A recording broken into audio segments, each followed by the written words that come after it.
Então, existem muitos artistas, quer dizer, os artistas mais consagrados da história, que eu vou sair um pouquinho da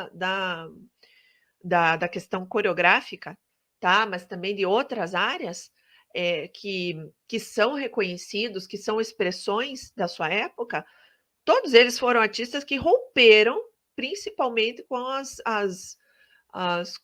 convenções sociais da época. Chocaram. Mas se fosse um choque só por lacração, não estariam sendo exemplo aí até hoje. Essa é a diferença. Tá? Eles chocaram porque eram pessoas. O trabalho deles é fruto do mindset deles, é fruto da percepção real desses artistas. E da coragem deles e de colocar e questionar aquilo por meio do trabalho. Já pensou, por exemplo, se uma Pina Bausch, aqui eu não sei se todo mundo está aqui conhece, a Pina Bausch é um exemplo, que foi a mãe, a precursora mais conhecida do estilo dança-teatro, não tivesse feito todos os trabalhos dela, que na época não tinha nada assim, pelo menos bem divulgado, nada muito parecido, ela teve 2 mestres antes que colocaram essa sementinha ali, que já trabalhavam com isso, mas ela que tornou a dança-teatro exponencial. Quem não conhece, coloca lá Pina, assim como eu estou falando, Pina, P-I-N-A, Bausch, B-A-U-S-H, S-C-H, tá? Bailarina e coreógrafa alemã. Se ela não tivesse tido a coragem, ou se por vários momentos ela tivesse, e se não gostarem, porque o trabalho dela era muito diferente. Ela teria faltado compromisso com os vários artistas que vieram depois, com o público da dança que ama o trabalho dela, com que ela teria feito uma diferença enorme na vida. Tá? Os trabalhos dela não são trabalhos que agradam a todos, não são trabalhos que hoje em dia, por exemplo, na cultura de hoje em dia, teriam muita consonância, porque hoje em dia é tudo rápido, né?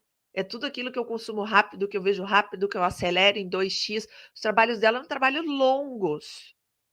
Longos. Assim, praticamente como balés e repertório. Não é um espetáculo de 45 minutos primeiro ato, 45 minutos segundo ato. Os elementos que ela usava, a forma como ela falava. Tá? Então, se essa pergunta tivesse sido feita e se tivesse estado na cabeça dessas pessoas e tivesse paralisado o trabalho delas, elas não seriam quem são hoje na história da dança, por exemplo. Tá? Então, pensem, gente. Pensem que o mindset, tanto quanto técnica, estou fazendo uma busca aqui para vocês enquanto eu estou falando. O dança de mindset é tão importante quanto técnica, quanto ferramenta. Um mindset, uma forma de pensar não só positiva por ser positiva, mas que tenha um entendimento e que te ajude a criar, e não te bloqueie, e não te impeça. Tá? Tem um outro caso muito famoso, tá? É do coreógrafo. Na verdade, é junto o coreógrafo e o compositor, tá? De uma obra de dança chamada Sagração da Primavera, tá? De Stravinsky. Deixa eu ajeitar aqui. Eu estou falando isso porque isso é um exemplo, tá? De questão de mindset. E aí pesquisem depois isso aí, dê um Google lá e pesquisem para vocês entenderem a relação disso aqui com o que eu estou falando. Esse balé ele foi encomendado e foi, se eu não me engano, tá? Um dos primeiros balés que foi apresentado para um público que estava acostumado a assistir obras clássicas, ou seja, Os balés clássicos de repertório que tinha uma história com começo, meio, fim, uma linguagem cênica, uma linguagem de movimento pré-estabelecida, que o público sentava e já sabia o que esperar. Já conhecia a música, uma música muito... as músicas muito lindas na época, né? O Lago dos Cisnes era um balé muito famoso. Então, assim, o próprio público já tinha um papel definido. Ele sabia o que ia acontecer quando ele entrasse no teatro para assistir um balé de repertório. Que ia ter 2 atos, 3 atos, ele ia sentar lá, a história seguia uma ordem cronológica, né? Tinha o mocinho, tinha a mocinha, tinha o contraponto, né? Que seria o vilão, a vilã, uma história. Aí tem sempre o elemento do padedê, das valsas de grupo. Então, assim, o público sabia o que esperar. E aí veio esse balé, A Sagração da Primavera, em que o Stravinsky fez um negócio totalmente diferente. E a estreia desse balé, que era muito esperado, foi assim, como é que eu vou dizer? Foi uma lacração misturado com cancelamento, se a gente for usar o termo certo de hoje em dia. E o público vaiou, o público gritou. Vocês sabem, gente, se a maioria já esteve aqui assistindo um balé de repertório no teatro, ou um espetáculo no teatro, você sabe que o público fica quietinho, né? Você imagina o público vaiando, gritando, saindo no meio de um balé que estava sendo esperado há meses, né? E simplesmente porque ele mudou totalmente, reverteu totalmente o que se esperava. O público chegou lá e pensou, não conscientemente, estou confuso. A música é um troço super esquisito. Esquisito para eles era o que não era clássico e observava aquela melodia tradicional. Os bailarinos tinha momentos de ponta, mas fazendo movimentos que chocavam, não eram movimentos belos, não eram movimentos bonitos, não eram movimentos de fadas, não eram movimentos de seres transcendentais, que nem o balé clássico propõe. Eram movimentos brutos, eram movimentos humanos, movimentos que mostravam a dor, elementos colocados em cena que deixavam os bailarinos sujos, não bonitos, né? Era uma verdade nua e crua ali. Então aquilo incomodou. Você já pensou se o Stravinsky, na hora de conceber isso, de pensar isso, tivesse falado: ai meu Deus, acho que não vou apresentar. Porque, inclusive, essa Sagração da Primavera é um balé que foi recriado, remontado milhões de vezes, e até hoje ele é remontado. É digamos assim, um clássico para quem estuda dança, para quem faz dança, para quem coreografa. É uma obra recomendada, é uma obra obrigatória conhecer.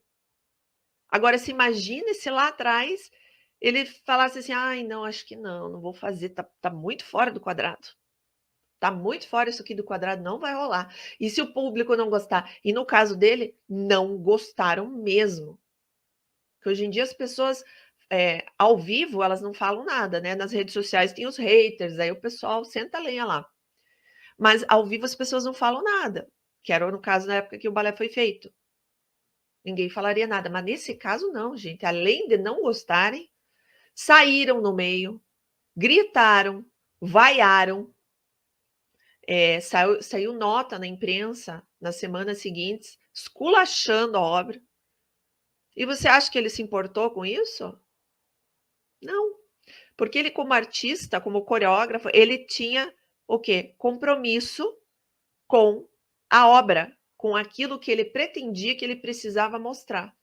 E não foi lacração, porque está aí até hoje. Não é uma coisa, lacração por lacração, lacra, sei lá, um mês, um ano, depois morre, nem isso.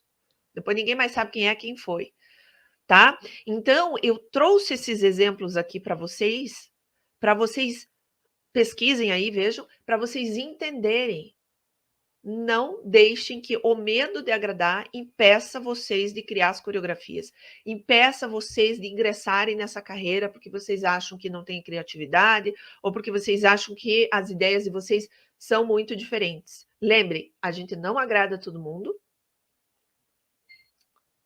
e sempre vai ter um público com o qual a gente vai conversar e que vai entender, que vai precisar daquilo que a gente está falando. Só para fechar aqui, tem um outro grupo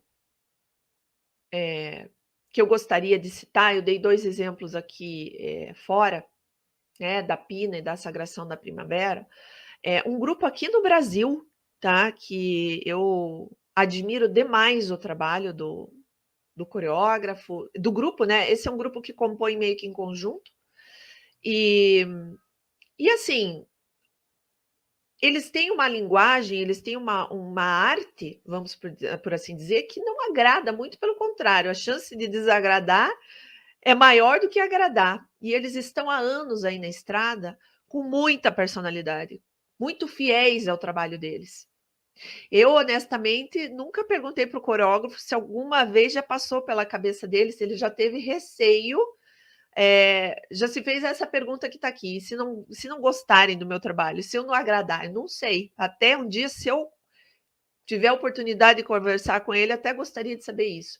Porque é um trabalho muito diferente e é um trabalho que não é feito para agradar, claramente, que é o trabalho do grupo Cena 11 de Santa Catarina. Procurem lá também, tá?